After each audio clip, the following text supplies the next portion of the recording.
take and show you how to predict the complete behavior of one of these circuits. And so that is what we're going to do today. And the first step always when you're doing this is a preliminary redraw. Now, I know I have an AC power supply in here it's to make the math easy. But resistors act the same in AC as they do in DC, so it doesn't really matter. But step one, of course, in doing your redraw is to identify and label any nodes that are in the circuit. Well, we only have those two. Okay, that's great. So now we can start our redraw.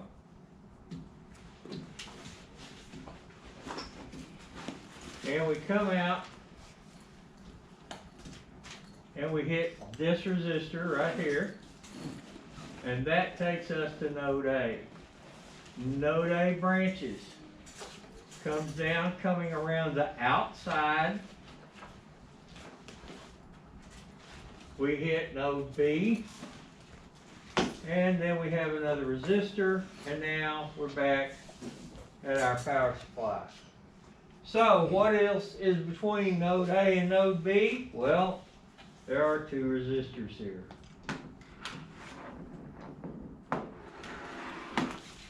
And so when we look at this, again, the first question that we have to answer to ourselves is what is the smallest thing between two nodes that we can work with? Well, that's a single resistor, so there isn't anything we can do about it. But this branch is a series branch. So I can take these two resistors and turn them into a single resistor. And that's what we're going to do right now.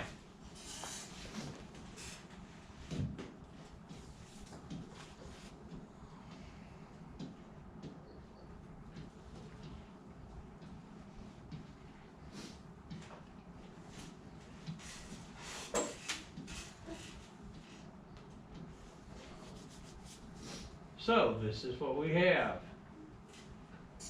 And our values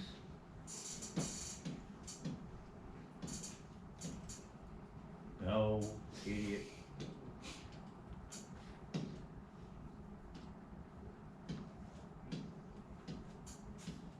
$180 ohms there, 100 ohms down here, 200 ohms for this one.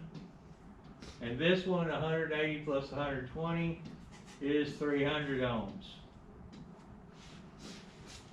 So now we have a resistor value for this fake resistor here.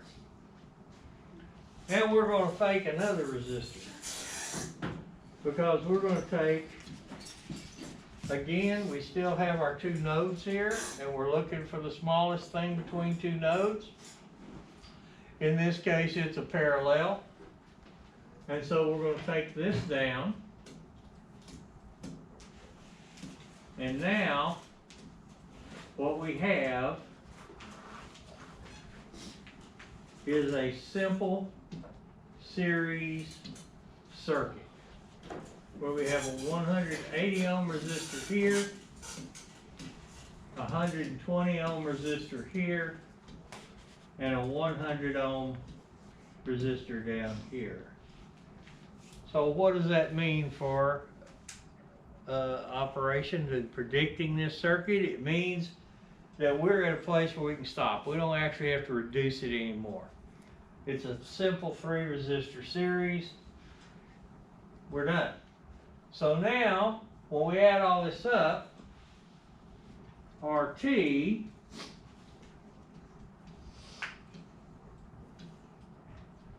is 400 ohms. And if we look back,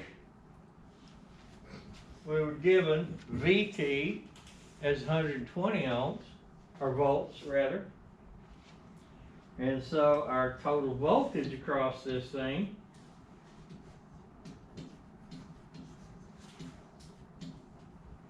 is 120 volts. 400 ohms and 120 volts. What do you suppose we're going to do next? Watts. Huh? Watts. Nope. Nope, not watts. I mean, we could, but watts isn't going to get us any further down the road. What's going to get us the furthest down the road? This is a series circuit. So what should we be looking for?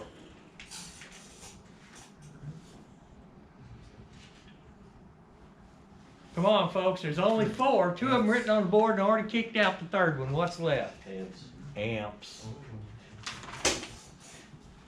And how do we get amps? We get amps with Ohm's law. So we're going to take that 120 volts and we're going to divide it by 400 and see what we get. So, put your glasses on, old man, your blinds out. 400. Nope, that's upside down. 120 divided by 400 gives me 300 milliamps. So right here then, our total current is 300 milliamps. What does that mean about the individual currents? What does that tell me about the individual currents? In this circuit right here. You're only looking at this circuit right here. It's a series circuit. Guys, y'all gonna play hell on the second test if you don't know this.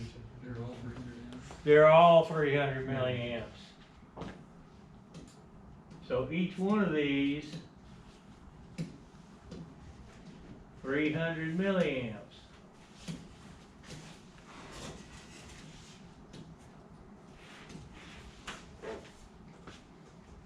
So now we can go through and do individually our Ohm's law again to figure out what the individual voltages across each one of these resistors is.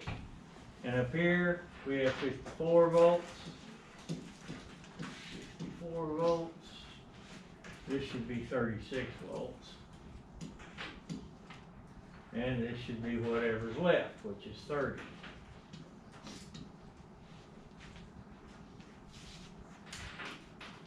And if you add those up, you better come out to 120.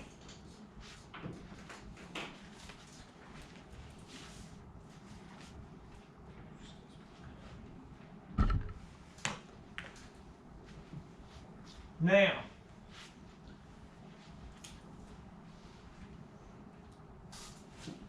this resistor we did not change at all at any point in taking this thing down and doing this this little extraction. At no time did we change this 100 ohm resistor from its original value. So guess what that means? We are finished with that one. There's nothing else we have to do. By the same process, nothing changed for that 180 ohm resistor either. So we're finished with that 180 ohm resistor too, which leaves us just this 120 ohm resistor to deal with. There's 2 questions you have to ask yourself when we go from this drawing back to this drawing. And the first of those questions is, did I make this resistor out of a series or a parallel? That's the first question you have to ask yourself. Did I make it out of a series or out of a parallel? And if you see right here, you look right here, you see that we made this 120 ohm resistor out of a parallel pair. So the answer to our first question, did I make it out of a series of resistors or parallel resistors? Parallel. And that leads us directly to the second question. What is constant in a parallel circuit? across the branches. Voltage. The voltage never changes. So I can take this 36 volts right here, and I can now apply that 36 volts to this 200 ohm resistor and to this 300 ohm resistor. And now it's time to do Ohm's law again. And when we do Ohm's law this time, what we're going to come up with over here and right here. So looking at this one should be 180 milliamps, and this one should be 120 milliamps. Volts divided by ohms gives us amps every time. Now, if we go back and look just a little bit, and we see that we haven't changed that 200 ohm resistor either.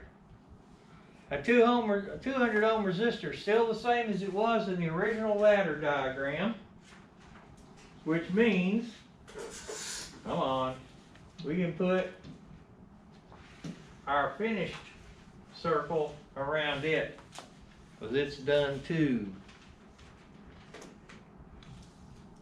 And now the question becomes, what did we make this resistor right here out of?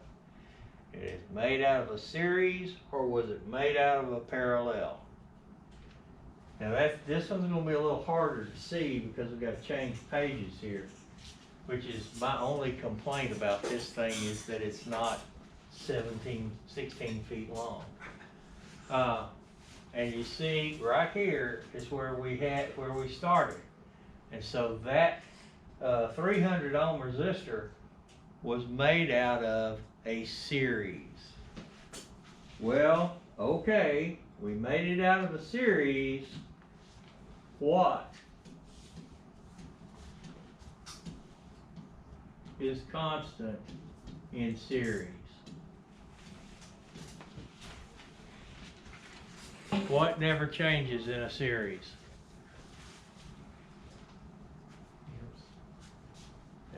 In a series, the amps never change. So, I can look at my current here and say I got 120 milliamps. And I take my 120 milliamps and I put it on through each one of these. 120 milliamps here, 120 milliamps right here.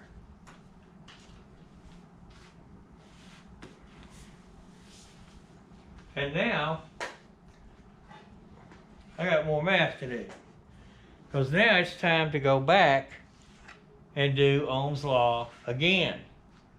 So, I have 180 ohms with 120 milliamps running through it. And that tells me that my voltage here is 21.6 volts. And then I have 120 ohms with that same 120 milliamps going through it. And this is 14.4 volts. And if we add those two together, we got 36. And if we come over here, there's that 36 volts right there. Now we've finished every single one of these resistors except for power. And with the data that you get, it's on the board right now. Power is nothing more than volts times amps. That's all you have to worry about is volts times amps.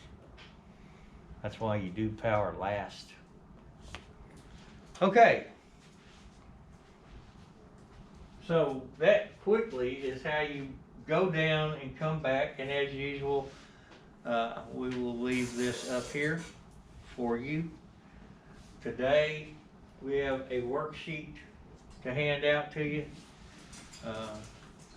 It's not in your lab manual. I don't, this is a worksheet that has several problems on it. You probably, since this is the first time going through on it, you probably are not gonna finish it today. Take it home with you, finish it at home. All right,